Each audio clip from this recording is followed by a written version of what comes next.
નમસ્કાર મારા વહાલા મિત્રો, આજે હું એક પ્રાચીન સમયની વાર્તા કહેવા જઈ રહી છું. આજે હું એક કબૂતર અને એક કબૂતરીની કહાની કહીશ. આ કહાનીમાં કબૂતર એક શેઠ અને તેની એક વહાલી પુત્રી વિશે કહાની કહે છે. જે ઘરોમાં દીકરી છે તેને માટે ખાસ કરીને આ કહાની કહેવામાં આવી છે, જે ખૂબ પ્રેરણાદાયક છે. તો મારા વહાલા મિત્રો, પૂરી કહાનીને સાંભળજો. પ્રાચીન કાળની વાત છે. એક જંગલમાં કબૂતર અને કબૂતરી રહેતા હતા. તે સમયે ખૂબ જ કડકડતી ઠંડી હતી. ઠંડીની રાત હતી. ત્યારે કબૂતરી કહે છે કે આજે તો બહુ ઠંડી છે, આજની રાત એવું તે શું કરવું જોઈએ કે આજની આ રાત નીકળી જાય, કે આ ઠંડીની રાત નીકળી જાય. કબૂતર કહે છે કે શું કરશું? ત્યારે કબૂતરી કહે છે કે કોઈ એવી કહાની કહો કે આજની રાત વીતી જાય બસ. તો કબૂતર કહે છે, ચાલ હવે તને હું એક સરસ પ્રેરણાદાયક વાર્તા કહું છું, તો ધ્યાનથી સાંભળજે. આ વાત એક શેઠ અને તેની એક વહાલી દીકરીની છે. એક નગરમાં એક શેઠ રહેતો હતો. તેના ઘરે એક દીકરીએ જન્મ લીધો. તેના જન્મ સમયે ખૂબ ખુશીભર્યો માહોલ હતો. તેના પરિવાર બહુ જ ખુશ હતો. શેઠ તેની દીકરીને બહુ પ્રેમ કરતા હતા, બહુ લાડ કરતા હતા. એની કોઈ સીમા ન હતી. તેની દીકરીને બહુ પ્રેમથી ઉછેરતા હતા. તેની દીકરી કંઈ બોલે, કંઈ કહે તેની પહેલાં તેના પિતા તેની બધી ઈચ્છા પૂરી કરતા હતા.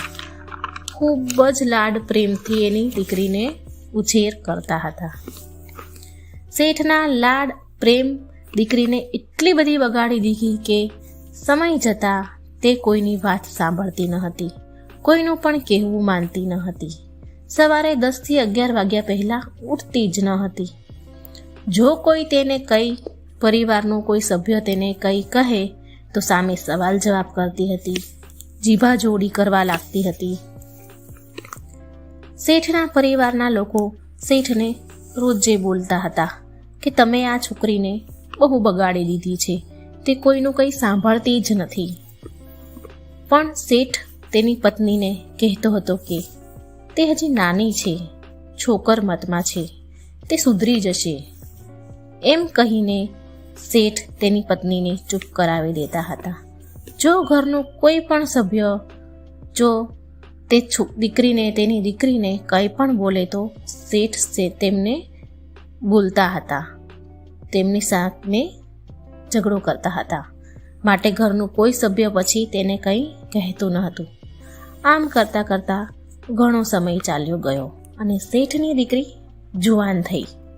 શેઠને હવે થોડી ચિંતા થવા લાગી કે હવે સારું ઘર ને સારો વર જોઈને દીકરીને પરણાવી દઉં.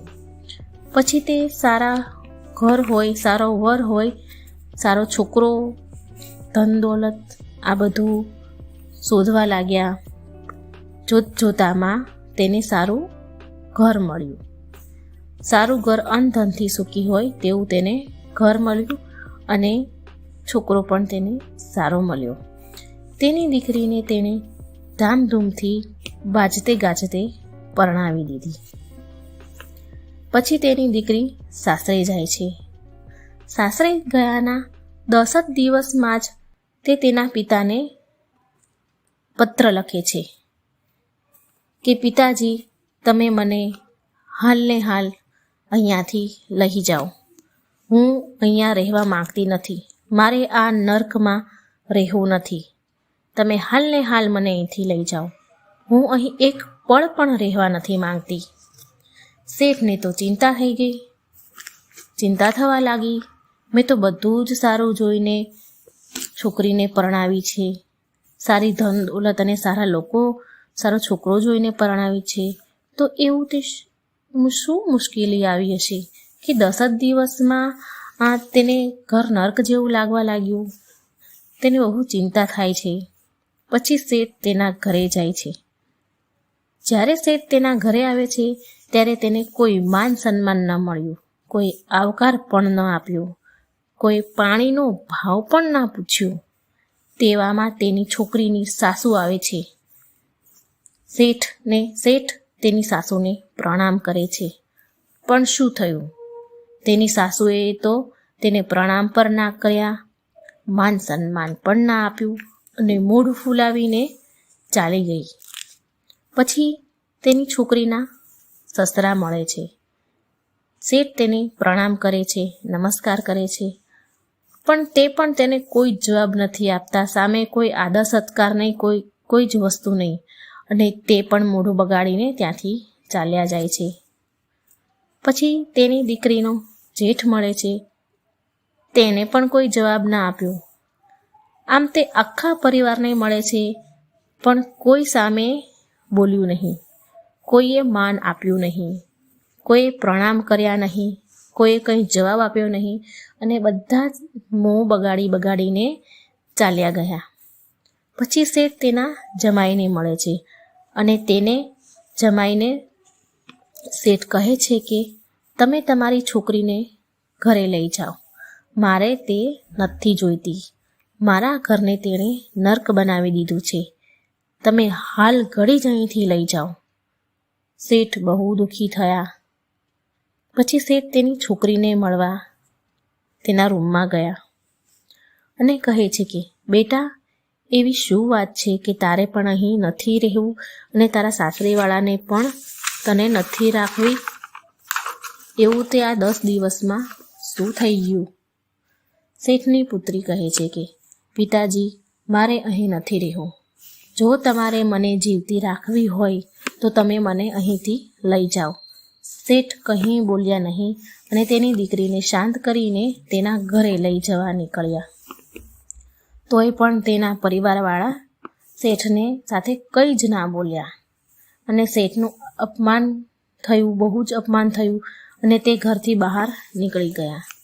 પછી રસ્તામાં શેઠ ચાલતા ચાલતા તેની પુત્રીને પૂછે છે કે મને એક વાત કહે કે તારી સાસુ કેવી છે? પુત્રી જવાબ આપે છે કે તમે એ ડાકણ વિશે તો પૂછજો જ નહીં, મને તે બહુ હેરાન કરે છે, એ બહુ ખરાબ છે. શેઠ કંઈ બોલ્યા નહીં. પછી ફરી પાછું શેઠે પૂછ્યું કે તારા સસરા કેવા છે પુત્રી? તો પુત્રી બોલી કે તમે તો એ દુષ્ટ રાક્ષસ વિશે કંઈ પૂછશો નહીં, તમે તેનું નામ જ લેશો નહીં. ફરી શેઠ કંઈ ના બોલ્યા. ફરી તેણે પૂછ્યું કે તારો જેઠ કેવો છે? ત્યારે તેની પુત્રી જવાબ આપે છે કે તે જલ્લાદનું તો તમે નામ જ ના લો, તો બહુ હેરાન કરી છે મને, બહુ જ ખરાબ છે આ લોકો. ફરી પાછા શેઠે કશું જ ના બોલ્યા ને પછી ફરી પાછું પૂછે છે કે તારી નણંદ કેવી છે? તે તો સારી હશે ને, તે તો તને પ્રેમ કરતી હશે ને? તો તેની દીકરી જવાબ આપે છે, અરે પિતાજી, તમે તે ચૂડેલનું તો નામ પણ જ ના લો, તે પણ બહુ ખરાબ છે, બહુ ખરાબ વર્તન કરે છે મારી જોડે. પછી તોય શેઠ એને કશું ના બોલ્યા. પછી છેલ્લે તે પૂછે છે કે તારો પતિ કેવો છે? એ તો તને પ્રેમ કરતો હશે ને, એ તો તારી સંભાળ રાખતો હશે ને? પુત્રી કહે છે, અરે તે તો પૂરો યમરાજ છે, યમદૂત છે, તે જરા પણ સારો નથી, તેનું તમે નામ જ ના લો. તે મને રાતે મારે જોડે છે, મારી કોઈ પણ વાત નથી સાંભળતો. શેઠ કહ્યું સારું. શેઠ ફરી પાછું એને છેલ્લે પૂછે છે કે તારી સોસાયટીવાળા કેવા છે, તારા ગલી મોહલ્લાવાળા કેવા છે? પુત્રી કહે છે, સોસાયટીવાળા તો LLB છે, લુચ્ચા, લફંગા, બદમાશ છે, હરામી છે. ફરી શેઠ કંઈ ના બોલ્યા. હવે શેઠને મનમાં ને મનમાં કંઈ સમજાય છે કે એક વ્યક્તિ ખરાબ હોઈ શકે, 2 વ્યક્તિ ખરાબ હોઈ શકે, અને બની શકે કે સાસરિયાવાળા પણ ખરાબ હોઈ શકે, પણ પૂરી સોસાયટી જ ખરાબ કેવી રીતે હોઈ શકે?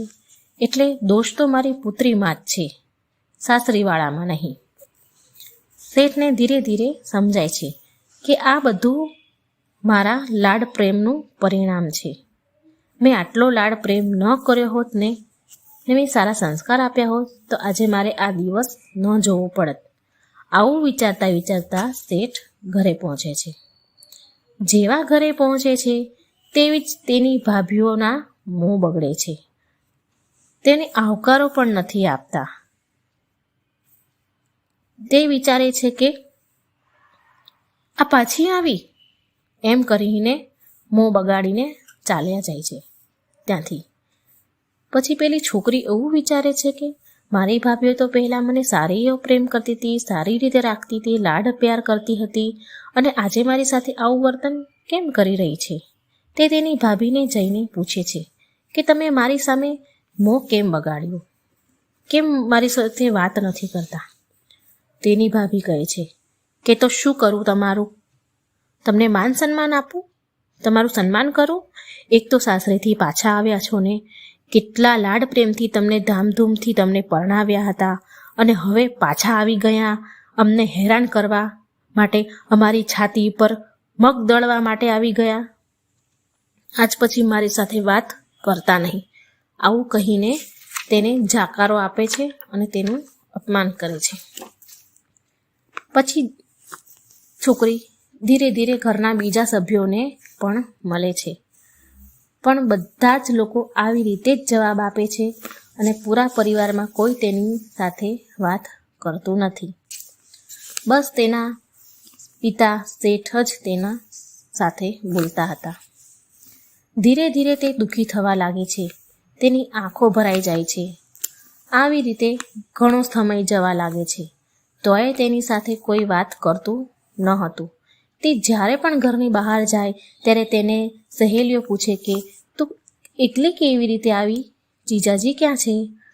આડોશી પાડોશી પણ જેવી બહાર નીકળે તેમને તેમ આવા ને આવા સવાલ તેને પૂછતા રહે છે. છોકરી બહુ હેરાન થઈ જાય છે. તે તેના પિતાને કહે છે કે પિતાજી મારી સાથે કોઈ વાત નથી કરતું, મા ભાભી ભાઈ કોઈ પણ નથી બોલતું, તમારી સિવાય મારી જોડે કોઈ જ વાત નથી કરતું. હું શું કરું? મંદિરે જાય તો એ લોકો તેને પૂછે કે તું કેમ એકલી આવી છો? જમાઈ ક્યાં છે? છોકરી કંઈ જવાબ આપી શકતી નથી. હવે તે બહુ દુઃખી થાય છે. લોકો તેને મેણા ટોણા માર્યા કરે છે. જ્યાં જાય ત્યાં લોકો તેને પૂછ્યા જ કરે છે તું કેમ પાછી આવી છો? બહાર લોકો વાતો કરવા લાગ્યા કે છૂટાછેડા થવાના હોય એવું લાગે છે. શેઠને પણ આવા મેણાટોણા લોકો સંભળાવતા હતા. હવે શેઠની દીકરીને ધીરે ધીરે સમજાવવામાં આવવા લાગ્યું છે કે આ બધા દુઃખનું કારણ હું જ છું, અને મારી ભૂલના કારણે મારા પિતાને જે પણ સમાજમાં નીચું જોવાનું થયું છે. છતાં પણ તે તેના સાસરે પાછી જવા નથી માંગતી.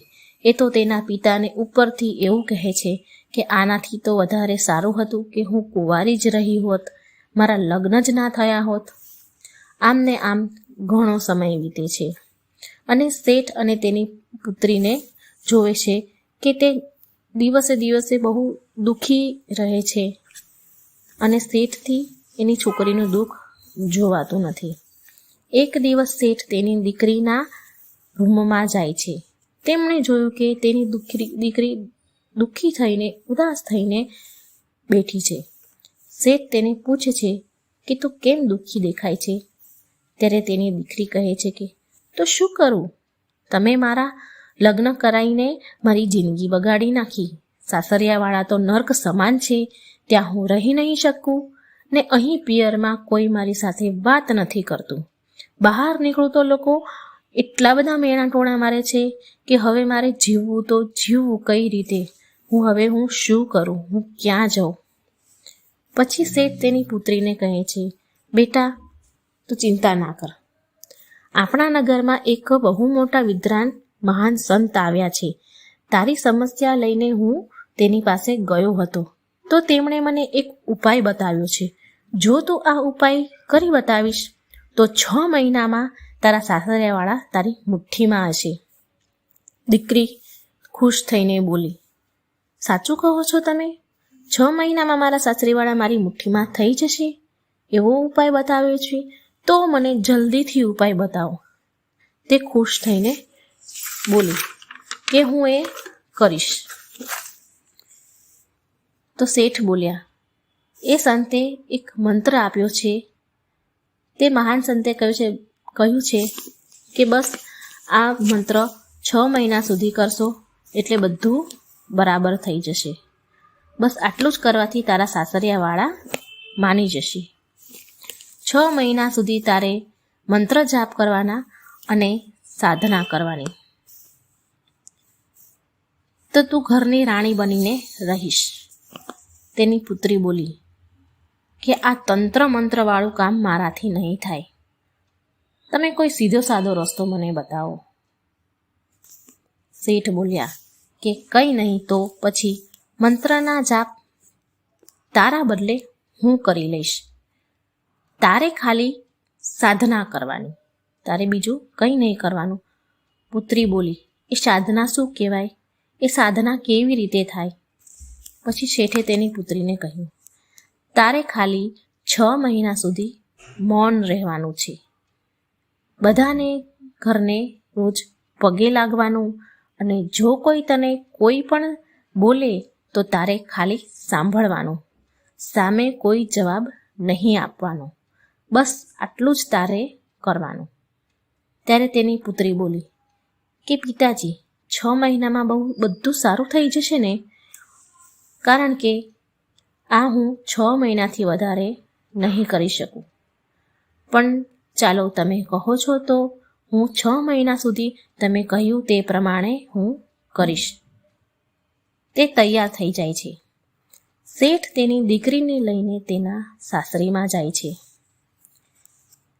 ત્યાં તેની દીકરીની સાસુ શેઠ સાથે બહુ ખરાબ વર્તન કરે છે અને કહે છે કે તમે જ્યારે પહેલી વાર આવ્યા હતા ત્યારે મેં તમને કહ્યું હતું ને તમારી દીકરીને પાછી લઈ જાઓ, મારે નથી જોઈતી. તમે પાછા અહીં એને લઈને શું કામ આવ્યા? મારે નહીં જોતી, તમે પાછા જતા રહો. આવી બગડેલી છોકરીને જન્મ દીધો છે, કોણ રાખે આને? આવું અપમાન કરે છે. બહુ જ કડવા શબ્દો બોલે છે. પણ શેઠ છતાં પણ ઊભા સાંભળે છે. ત્યારે તેની દીકરીને બહુ જ ગુસ્સો આવે છે, લાલ પીળી થવા લાગે છે. જ્યાં તે કંઈ બોલવા જાય છે ત્યાં શેઠ તેને રોકી લે છે અને કહે છે કે બેટા તારે 6 મહિના સુધી સાધના કરવાની છે, કંઈ બોલવાનું નથી. આમ કહીને દીકરીને સમજાવે છે. પછી શેઠ તેની સાસુ જોડે વાત કરે છે કે બહેન ભૂલ તો બધાથી થાય, માફ કરો. તેના વતી હું માફી માંગુ છું. મારી દીકરીને તેનાથી જો ભૂલ થઈ ગઈ હોય તો તમે એને માફ કરો, પણ તમે એને એક મોકો આપો. તે સુધરી ગઈ છે, હવે એ કંઈ નહીં બોલે. તેને માફ કરો અને અપનાવો. આટલી વિનંતી કરવાથી તેની સાસુ માની જાય છે. કહે છે કે તો સારું, તમે કહો છો કે તે સુધરી ગઈ છે તો હું 6 મહિના સુધી તેને જોઈશ અને જો સારી રીતે રહેશે તો જ હું તેને રાખીશ, અને જો તે 6 મહિનામાં ના સુધરી તો હું જિંદગીમાં તેને ક્યારેય નહીં અપનાવું. પછી શેઠ તેની દીકરીને સાસરીનામાં મૂકી આવે છે અને તેની દીકરી તેના સાસુને પગે લાગે છે અને કહે છે માં મને આશીર્વાદ આપો, તમારા આશીર્વાદથી મારી સાધના સફળ થઈ જશે.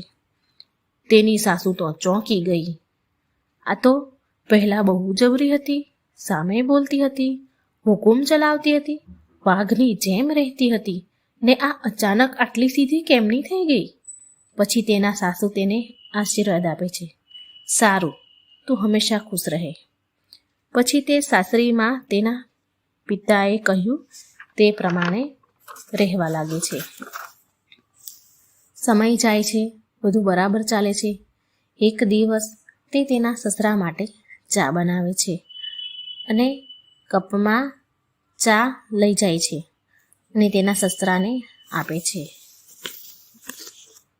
તો ચા બહુ ગરમ હોવાથી તેના સસરાને આપતા આપતા ચા છલકાઈને હાથ પર પડે છે અને ગરમ લાગવાથી ચાનો કપ નીચે પડી જાય છે અને કપ તૂટી જાય છે. ત્યાં તો તેના સસરા તેની ઉપર બહુ ગુસ્સે કરે છે, બહુ ભડક્યા. અપશબ્દ બોલે છે, ગમે તેમ ફાવે તેમ બોલે છે, ઘરની બહાર નીકળી જવાનું પણ કહે છે, પણ તોય પેલી સામે જવાબ નથી આપતી. પણ હા, મનમાં ને મનમાં તો એ લાલ પીળી થાય છે. મનમાં ને મનમાં કહે છે કે જો મારા પિતા મંત્રના જાપ ના કરતા હોત ને તો આ જ કપથી તમારું માથું ફોડી નાખત. પણ શું કરું, હું સાધના કરું છું. મૌન રહેવાની મારા પિતાના મંત્રના જાપ કરે છે એટલે આટલી વાતો સાંભળું છું. મૌન રહેવાની સાધનાનું પાલન કરું છું. આવું ને આવું બહુ વખત થાય છે. ઘરના સભ્યો ઘણીવાર ગમે તેમ બોલી જાય છે અને તેને ગુસ્સો પણ બહુ આવે છે, પણ છેવટે તેની સાધના કરે છે અને તેના પિતા મંત્રના જાપ કરે છે. એ વાત તેને વારે વારે યાદ આવી જાય છે ને ચૂપ રહી જાય છે. આવી રીતે તે ધીરે ધીરે તેના ગુસ્સા પર કાબૂ મેળવતા શીખે છે. આમ કરતાં કરતાં તેનું ઘર સંસાર ધીરે ધીરે વસવા લાગે છે અને 6 મહિના થાય એટલે તે ગર્ભવતી થાય છે અને 9 મહિના પછી તે માં બને છે અને આવી રીતે તે સુધરી જાય છે અને એનો ઘર સંસાર ચાલવા લાગ્યો. 6 મહિનામાં તેણે તેના ગુસ્સા પર કાબૂ મેળવતા શીખી લીધું, સહન કરતા શીખી ગઈ. સાસરીમાં કેવી રીતે રહેવું તે તેને બરાબર સમજાઈ ગયું. પછી તેની સાસરીવાળાએ પણ અપનાવી લીધી અને એને વિશ્વાસ આવી ગયો કે આ સાચે જ સુધરી ગઈ છે અને તેને અપનાવી લીધી. અહીં કબૂતર કબૂતરીને પૂરી કહાની સારી રીતે સમજાવે છે અને અંતમાં તેની રાત નીકળી જાય છે.